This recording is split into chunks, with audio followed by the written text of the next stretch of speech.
We figured since we have them all in one place, now might be the time to put some words to that epic barbecue apparently that was going on, and figured that we could wrap today with a new performance of actually a new bit of story. You think that sounds good? Awesome. All right. Well, let's kick things off. Sanghelios, October 28th, 2558. The Pelican landed in the Swords of Sanghelios camp, lit only by the fire of 2 braziers. A moment later, several Sangheli warriors clad in copper crimson armor emerged from the main tent, and alongside them, Spartan Commander Sarah Palmer, Dr. Catherine Halsey, and Arbiter Thelvadan himself. Gathered at the landing site, they watched with anticipation as the rear ramp of the Pelican's troop bay descended. The unusual welcome committee quickly lowered their weapons as they saw who was disembarking alongside Spartan Jameson Locke. Dr. Halsey approached, her expression a mix of so many conflicting emotions all at once: pride, relief, horror, guilt. But she held these feelings back as she approached the Master Chief and simply said, "It took you long enough." As the moment passed, Palmer snapped into action and ordered the Pelican's lights to be shut down. As the rest of Blue Team and Fireteam Osiris exited the Pelican, the Arbiter then addressed the gathering. Welcome. You have my thanks for all you have done. The Sangheli people owe you a great debt. Although none of us is in a position to repay it, we will do what we can. You must all be hungry and exhausted. I insist you join us for a meal and a rest before you depart. We're not leaving tonight. I didn't think we'd be able to make this work, but with your Pelican, it's possible. I've already received a message from Infinity. They're going to appear off the far side of Suban tomorrow at 1800 hours. Dr. Halsey stepped away to coordinate further with Palmer and Locke, eventually agreeing on a plan for the rendezvous. We're here for the night. We fly out first thing tomorrow.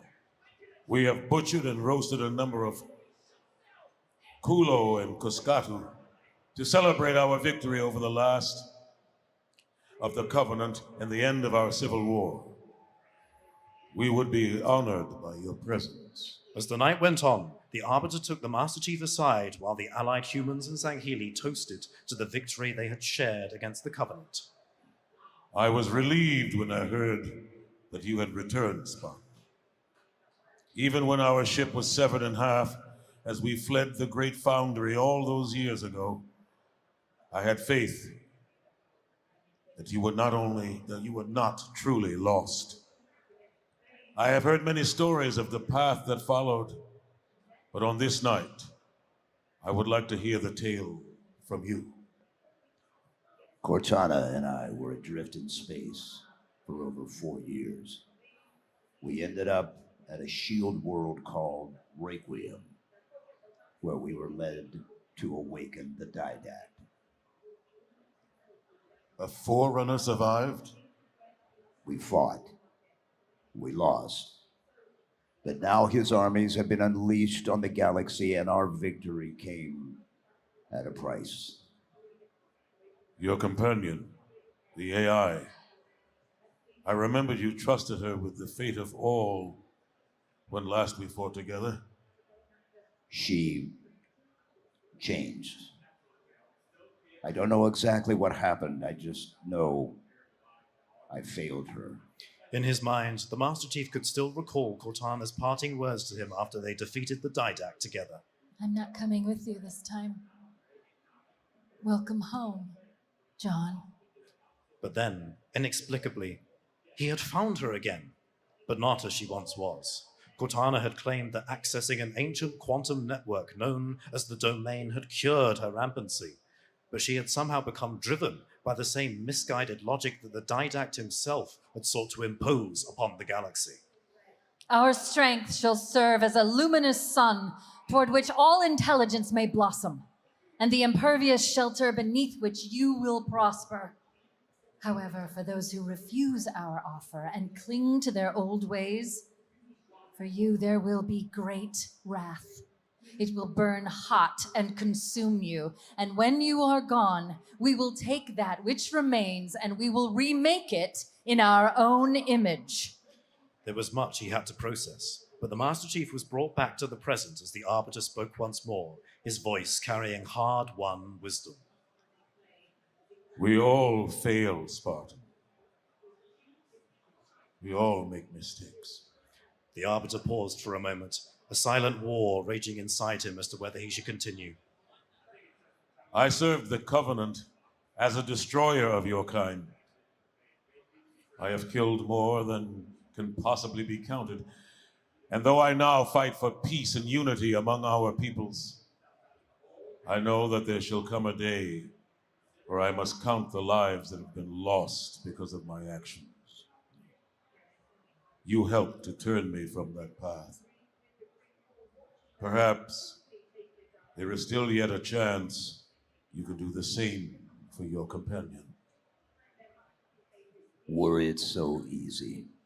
They continued their discussion long into the night, as the Arbiter recalled to the Master Chief all that had transpired over the years from his perspective, songs of loss and sacrifice, but also of victory and unity.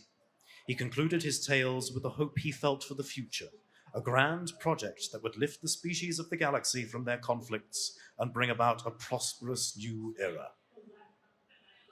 An alliance of species built upon a foundation of strength and unity that comes from honor and acceptance, mutual trust, respect, a concert of worlds in an age of peace.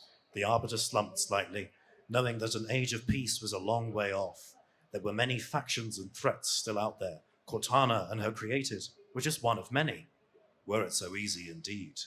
An hour before sunrise, preparations were made for departure aboard the Pelican as the UNSC Infinity arrived out of slipspace to make a quick pickup.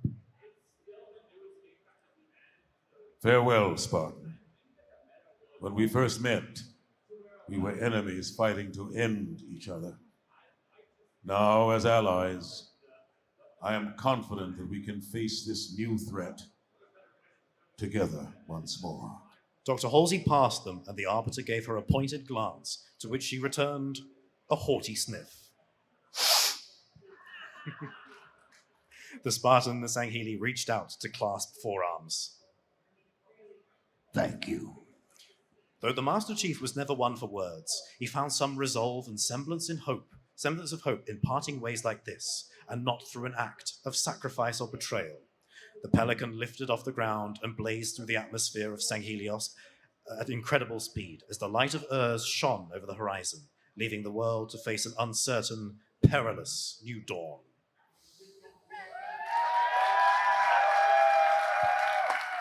I love it. It's like a therapy session that they have together. They're like talking it out, eating barbecue. It's a brave new world. Yeah. Brave new world. That's right.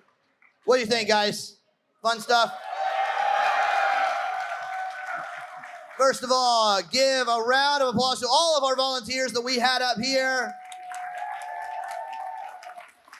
And how about a big shout out to our legendary family members over here, Steve and Jen and Keith.